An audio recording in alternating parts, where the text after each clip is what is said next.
Hey everyone, I'm Nagura, and some of you might have seen the last video that I made where I'm explaining the lack of motivation that I have for Season 2 Mythic Plus. If you haven't watched it, go ahead and look it up on my YouTube channel. But I was thinking, what can I do about this? And I wanted to give something a try. I was thinking, maybe if I would learn more about high keys and about the ins and outs and the tiny little tricks and tips that you can do on high keys, like these high-end strategies, then maybe I'll regain my motivation and my competitive drive to push higher keys and actually find this kind of competitiveness and this motivation again. So, how do I approach this? I was thinking.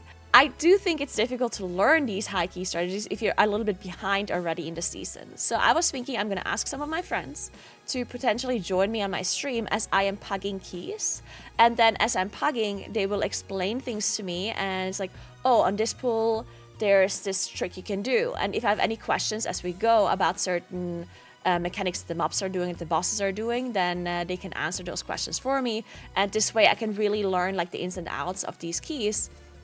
And then potentially, as I said, regain this motivation. Then I was thinking this could also be really helpful to you guys and to my community. So I'm gonna turn this into a YouTube series if you guys are interested in this and if you like this video. So definitely let me know in the comments below what you think about this. The first person that joined me on my stream was Tettles, and Tettles walked me through Rookery as I was doing it live on stream, and also through a little bit of Floodgate.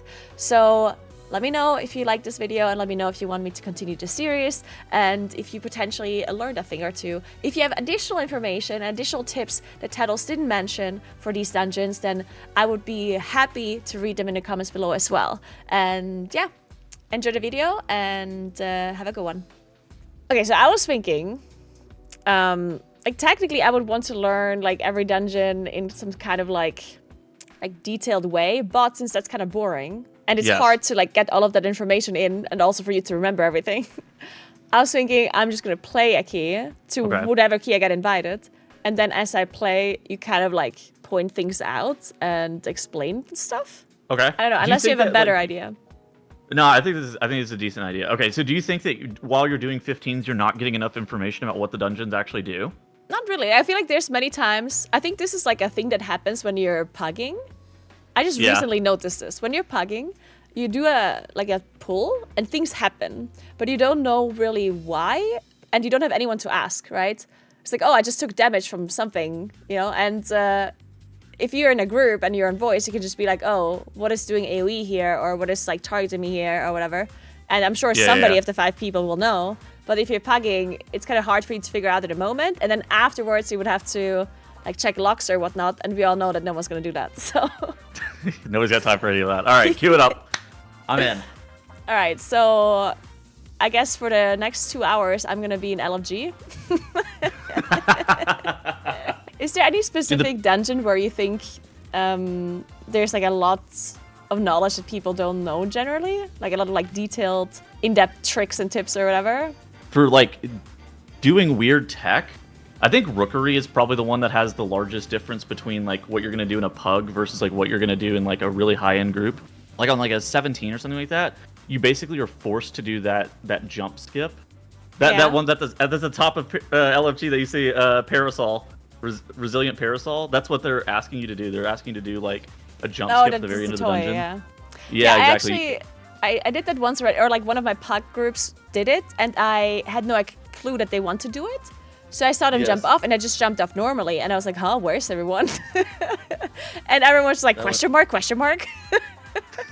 So people are asking what your credentials are to be able to teach me and coach me. Can you tell me your Radario score and your history and your best achievements in Mythic Plus?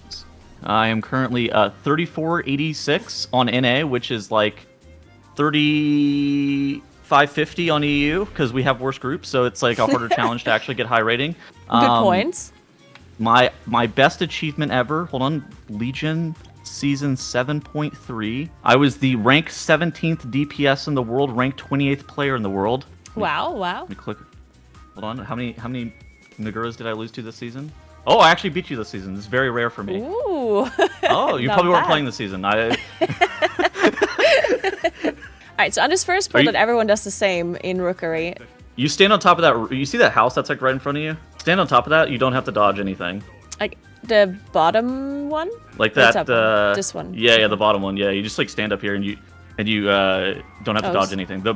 You have to wait until the tank gathers the pack though, because otherwise this could happen. And if you accidentally body pull a mob, then you evade the pack out and it can wipe you. But you should cleave off that Void Rider, so that mini boss right there has a shield ability where it will shield itself for 100% of its HP. So in this first pool, other than the mini boss frontal, I know that there's some casts, but it seemed like the casts don't really do much if they go through, like some of these lightning bolts, or do they actually do a lot of damage?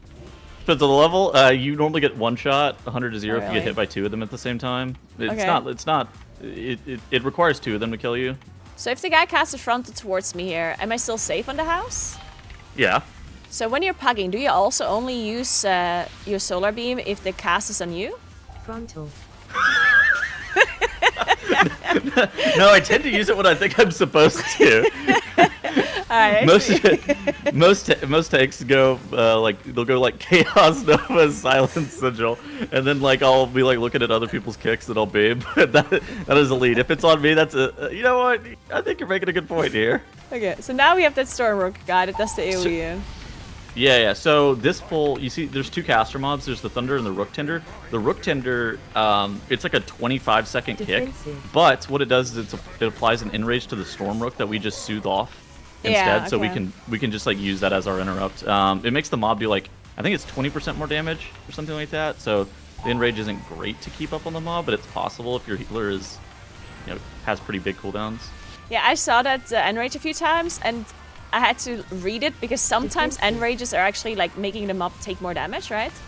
Yeah. So I'm like hesitant to dispel it immediately because I'm like, oh my god, what if I dispelled something good? So you can meld that cast off of you, the Stormrook one. Yeah, I did. I heard that in your video.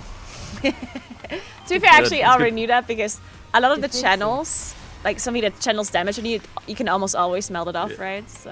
Yeah, that's the first reaction. You see something channel and you immediately like, yep, I'm melting that. Goodbye. Oh, okay. The Stormrook channels on the person, and the Void Rider channels the AoE. Yeah. Ah, okay. Okay, now we gotta wait until the mobs start casting on us. We don't save our teammates. Exactly. I also didn't melt because I didn't see anything else going off, right? So. Now So this pack is like 0 damage outside of the Stormrook. We gotta meld for damage. Big damage for us. They should change melts to actually just give you a damage buff. Dude, I'm becoming a worse player by just like melding for Dream State all the time. So on this boss, there's nothing interesting or like. I think this boss is complete nonsense. This guy does actually nothing. I guess the only thing to know is like don't stand on the grates whenever the intermission starts, but like. Oh, why? Okay. Because that's where the beams start. Oh, they always start in the grates? Yeah. So if you stand in that land area, it's like you're always safe. Oh, that's good to know. Okay, so I don't understand what's going on after this boss. Like you jump down and you pick up this thing, and that allows you to go to the bottom. But I don't know what these orbs do. Like when you get hit by them, you take damage. But does it also do something positive or no? No. So the orbs, they do damage to you, but they don't do anything positive. The Stormrooks, there's some of the Stormrooks on a platform, and if you land on one of them with the extra action button, then you get a damage buff. The damage buff is like pretty negligible. It's probably like 1% of your, like that one right there. Yeah. Like just use your extra action button and just like jump on top of it. Right. Oh.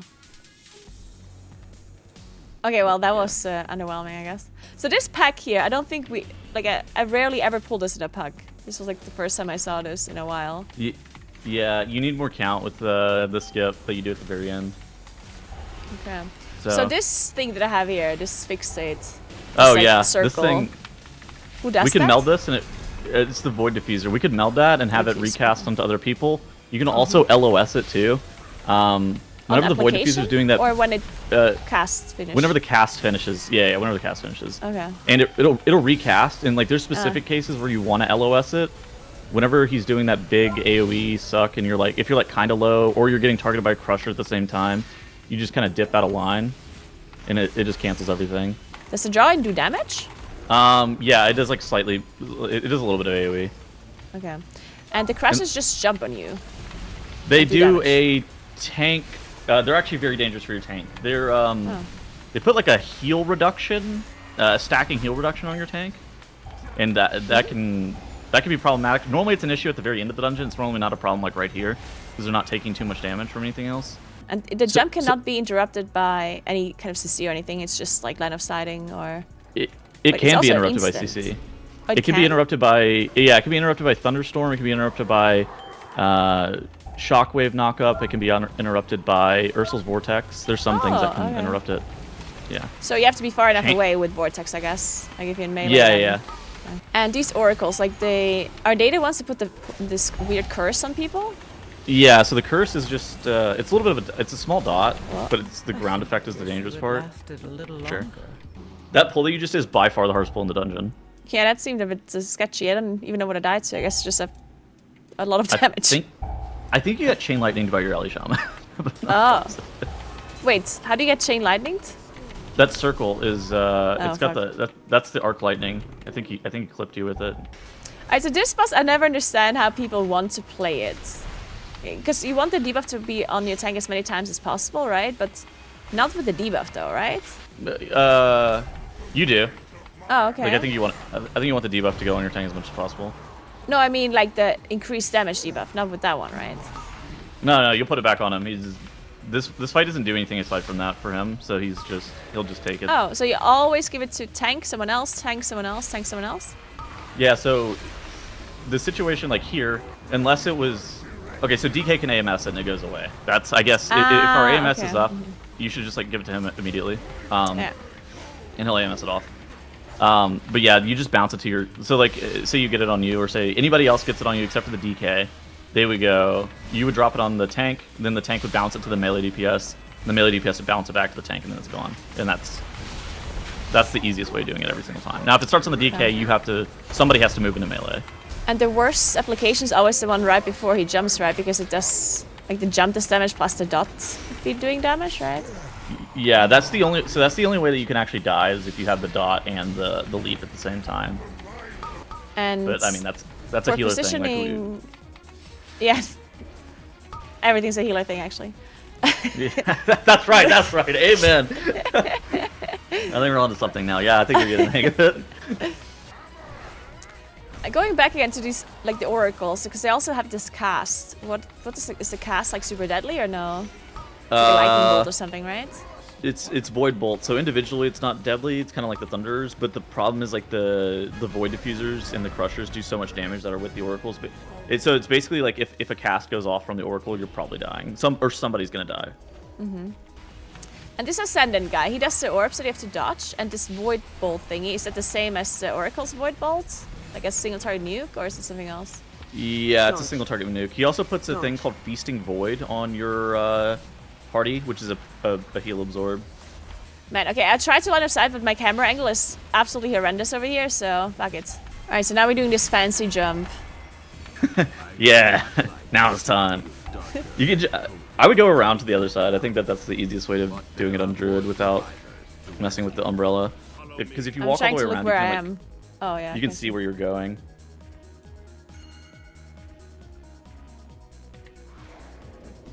Oh god. Alright. Dude, I almost pulled that guy. That guy has stealth detection. I didn't even know.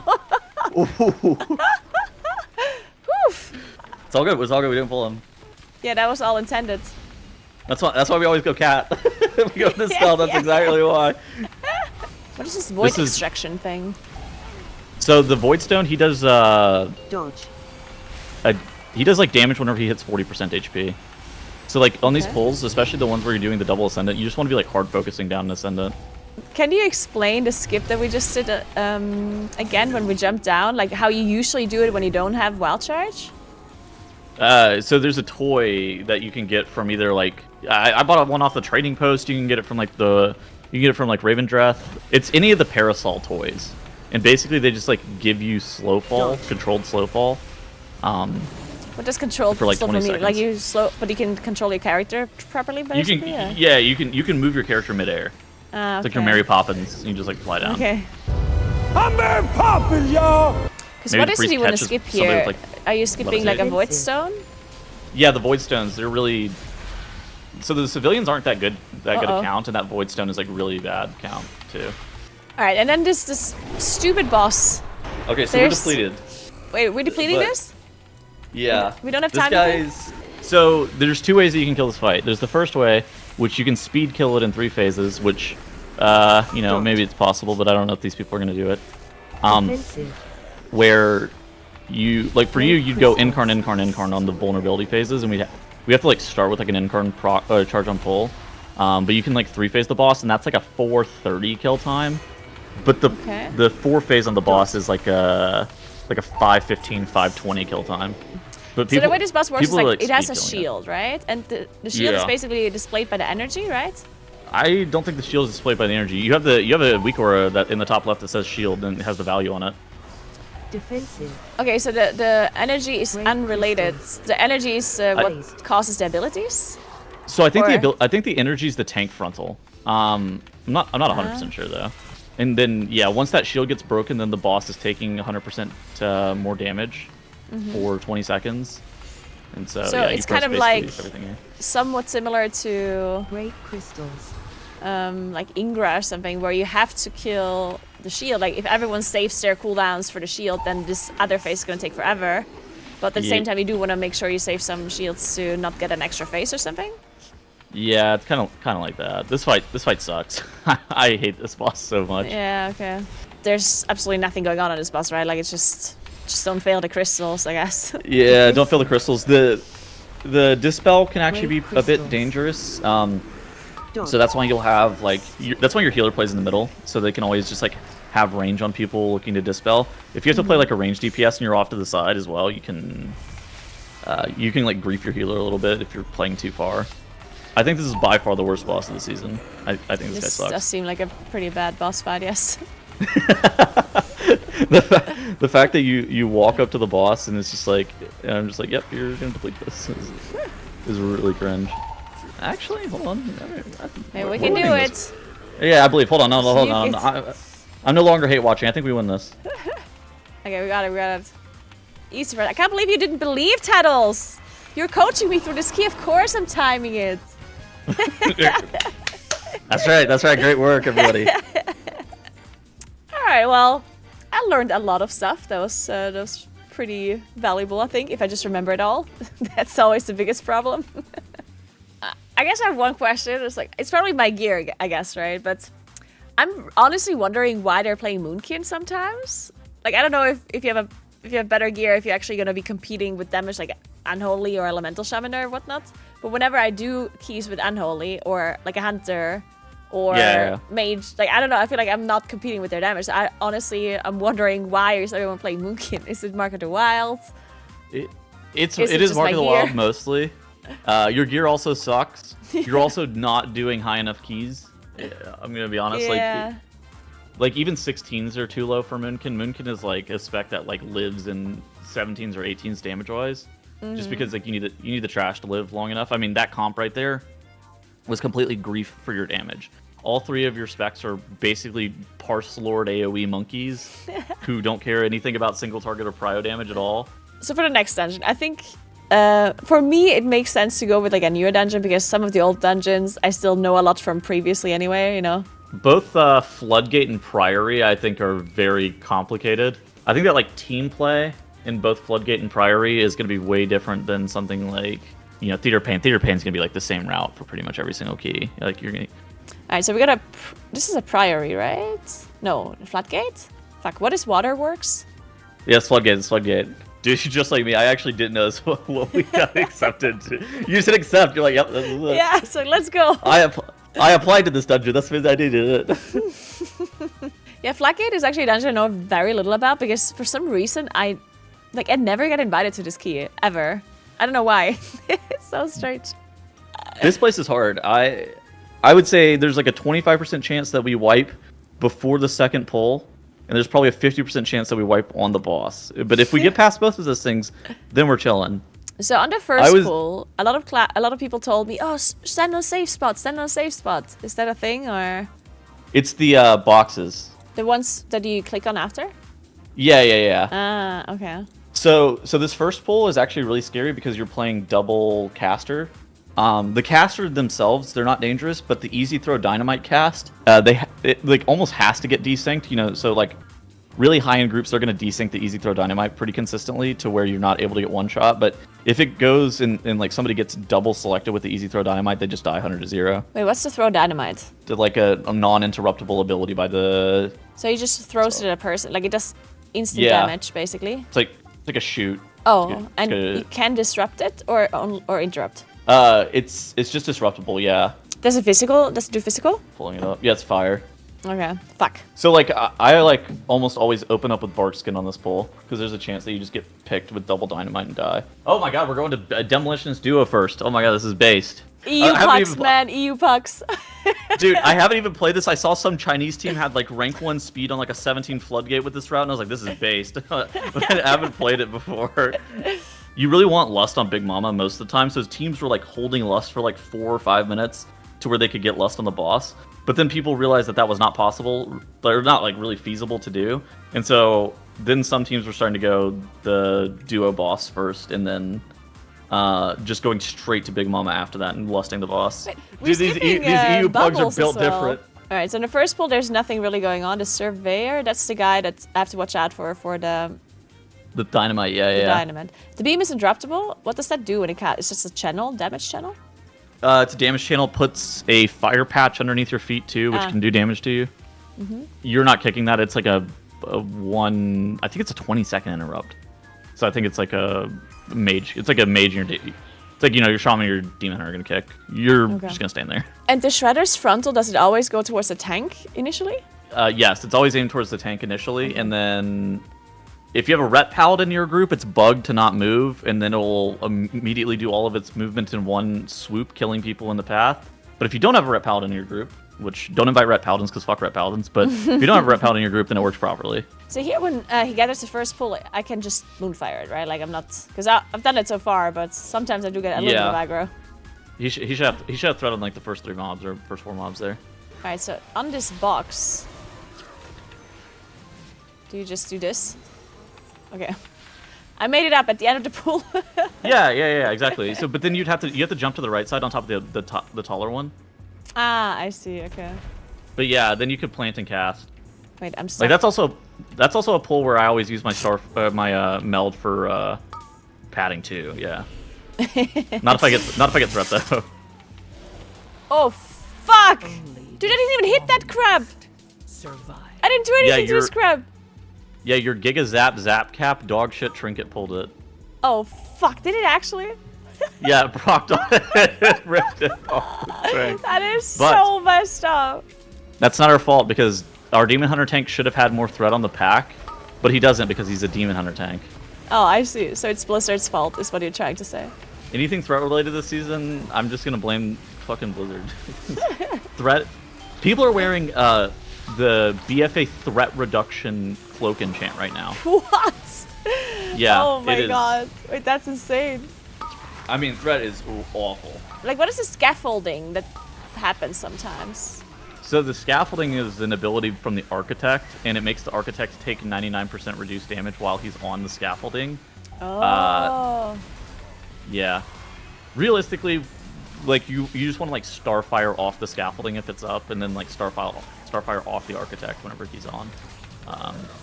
Whenever he's down. Or I just target something completely different, so I never have to switch. That's right. Okay, we could do that. I'm in actually. Wait, where we're going? That's not what the route that said. He's deviating? And we're skipping this, or are we playing this? Looks like we're playing. Looks like we're playing it in the Demolitionist. Yeah, we're skipping the pat. Somebody pulled the pat. We're depleting. Ah, fuck. Oh no, they died. I guess I can rest? Oh, they released. Okay. Oh my god, the fear. God. Jesus Christ. So these inspectors, they jump behind people. Can you stop that by like vortexing and stuff beforehand? Yeah, you can stop with any CC. The demolitionists are typically the mobs that you want to CC. So they have an ability called RPGG, which is like a 2-second cast, and it's the ground effect right there. But then they do a 5-second cast called reload, and you typically spam. I think we're leaving. Oh, okay. Is this resilient by chance? I hope so. Oh yeah. Okay. So how many hours are you planning on playing? Latest in like an hour and 20 minutes. Bad news. This is a 3-hour endeavor. Oh, that's why you're asking. I thought you had to leave or something. You'll get on the boxes. Yeah. See, we're learning, guys. We're learning. Now you get If you to cleave AFK. up This up is here, great. there's Shredder, I guess. Feet. Yeah, you just target Shredder. I never de-target that guy. A good point to make is that this first pull, like, it isn't necessarily very hard, right? So I think it's maybe kind of hard, but this people do pull is it without harder, lust. though, no? I think Yeah. this pull is harder. Yeah, I would actually agree Yeah. with that. So maybe having Incarn for this does make sense, even if the mobs are still high HP. The soldiers put like a magic damage bleed on people, which normally isn't relevant except for in this pull where he's also tanking 20 mobs. Oh, on the tank only, or generally on people? Oh yeah, just on the tank only. Okay. So it's that purple slime looking debuff that he's got right now. So the divers, they have anti-sync on their casting.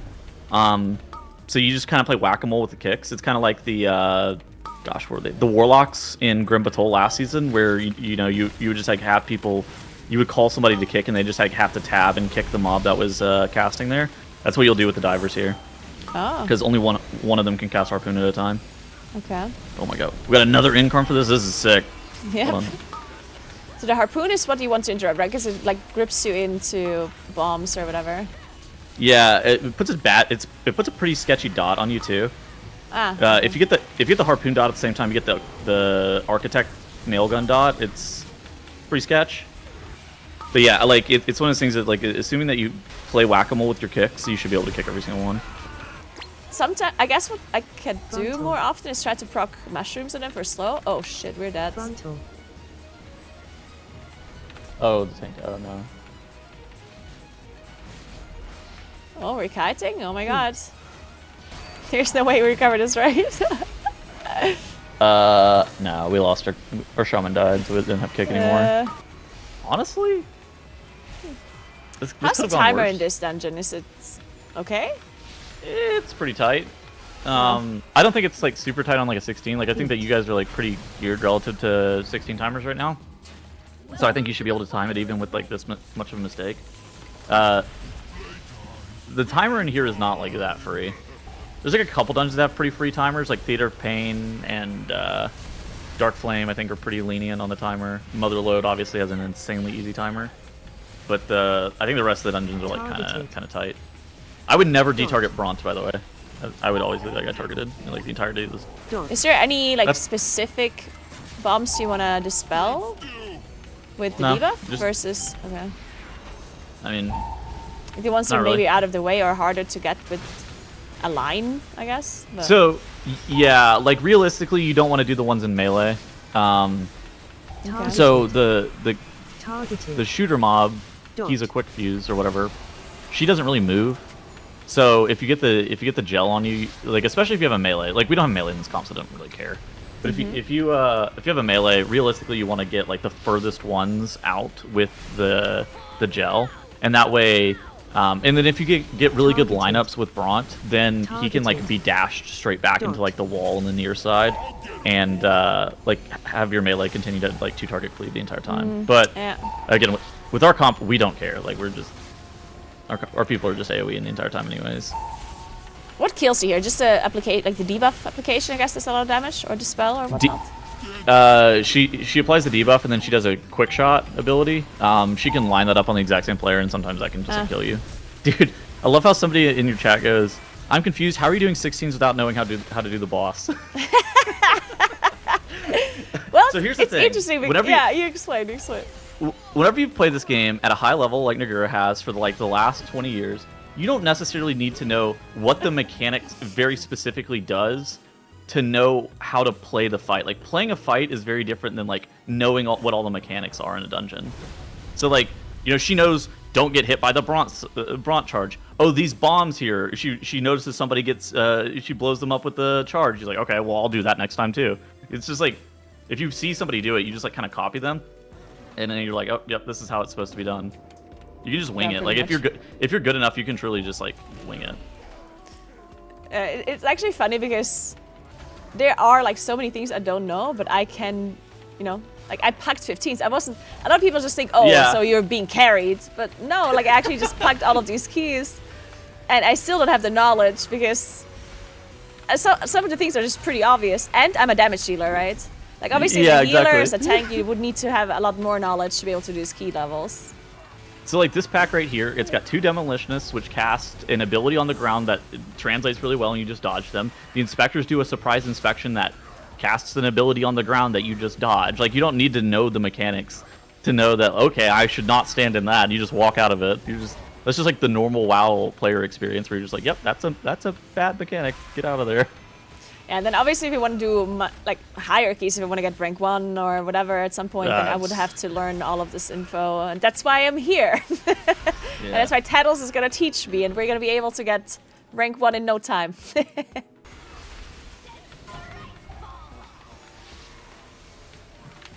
No, I did not have, I can't interrupt it. Somebody. I just don't have anything. Listen, that's got nothing to do with us anyways. Wasn't necessary. Not our fault. Like we wiped because nobody interrupted Yeah. the mecha drone, right? It's only tank damage, but it was a lot of mobs. I mean, it's cool. Like I thought that pull was cool, and especially since you have Lust, like I think it's pretty reasonable to be able to kill all of that off inside of Bloodlust. But it's a lot. It's a lot of tank damage for sure. Oh fuck! I pulled divers. Is that really bad or just a little bit bad? No, it's fine. It's fine. Okay, okay. Medium bad. You just gotta get kicks on them. I just kick 4 heads. Our healer died. That's probably more than medium bad. That's very bad even. No, fuck. The strongest. Okay, this is a go again. Okay, I'm not going back. I'm turning around. Good. I mean, why did the warlock die? Surveying beam. Okay, well. Oh, you got channeled on. Yeah, I mean, there's not really much. Yeah. Yeah, I guess one of the things with this pull is that when you're pulling, like while he's gathering, they're casting before they are stacked, which I guess is a bit hard to interrupt if you're not communicating. Yeah. And I don't want to send a beam on some guy in the corner, I guess. Okay, I'm gonna do there's one no more. There's no other interrupt there, but yeah. What were you say? I just want to say I'm doing one more pull and then I'm leaving because we're not learning anymore. We're just doing the same thing over and over.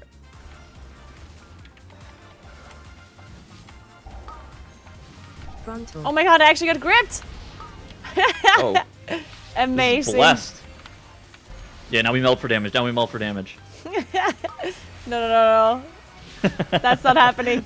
I'm gonna die in the second pull to aggro because my trinket chain lightning some up. I still cannot believe that happened. The scaffolding is so far up the ceiling. It's got nothing to do with us anyways. We got this warlock. Now, I don't mean to alarm you, but nobody clicked the weapon stockpile. Fuck. So you can click it later. I wouldn't worry about it too much now. Yeah, I'll You go gotta walk later. back through there anyways. I've only had. What's up? Oh, I don't know how I opened that, but I opened that. Oh.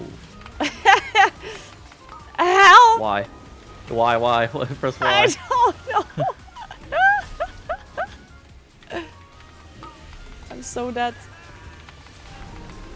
You're alive. Oh my god! Your survival wasn't necessary. Hold on. Okay, never mind. Now we're dead. We're in combat with this. Oh, the crab mine It's not pulled good. it. Oh no. Uh-oh. Well, I guess we're Your survival trying a different Oh, key. It's toast. GG's, That's Nagura. good. GG's. Good luck with your pugging endeavors. I'm down to Thank do this you. again at some point. Yeah, if you're down to do this again, you can also like stream it and like restream my Yeah. POV, and we can like do the call-up thing if you want, by the way. Thank you very much. Appreciate it, and enjoy your stream. All right, goodbye. Goodbye. Huge shout out to Tettles. Make sure y'all give Tettles a follow. and check out his stream whenever. That was really nice. Yeah, I learned a lot of stuff. It's hard to like learn everything. I mean, it's hard to learn things quickly, right? Because obviously he's been, you know, sitting here for like 1.5 hours, and I really only learned stuff about Rookery. Rookery seems good now to me, but like only like half of Floodgate, obviously, because I didn't get much further. But this is really cool. It's really hard to figure out small details like this without having other people that you can just like talk to and ask, right? A lot of the times you could figure it out after the key, but during the key I can't go on Wowhead and look up stuff or like Google things or whatever. And sometimes things aren't even written on Wowhead. That's really helpful. Well, I hope you learned some stuff too, guys. We can maybe do this again if Tettles is down. I can also ask some other people if they would be willing to do some teaching. Maybe we can just get like all of the WoW players to join my stream once and teach me a different dungeon. Then we can rate the teachers. Yeah, we can get Dr. Atnos in here. We can get different kinds of people, and then we're gonna do a tier list of M+ teachers. This is great. I like it.